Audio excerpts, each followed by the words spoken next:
உங்களை சுத்திகரிக்கிற ஆவியானவர், உங்களை பரிசுத்தப்படுத்துகிற ஆவியானவர், உங்களை மீட்டெடுத்த ஆவியானவர், ரத்தத்தால் சுத்திகரித்த கடவுள் உங்களை சுத்திகரித்தது மட்டுமல்ல, உங்களுக்குள்ள வந்திருக்கிறார். நீங்கள் தவறு செய்யும் போது, பாவம் செய்யும் போதெல்லாம் உடனடியாக உங்களை சுத்திகரித்து கொண்டிருக்கிறார்.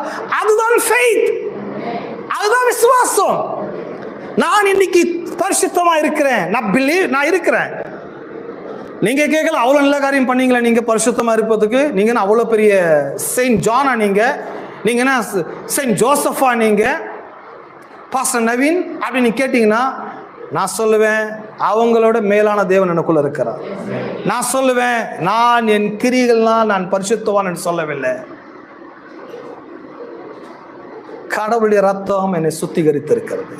நான் கடவுளை டிபெண்ட் பண்ணிருக்கிறேன். என் மீட்புக்கு அவரை டிபெண்ட் பண்றேன். என்னுடைய பாவங்களிலிருந்து விடுதலை ஆவதற்கு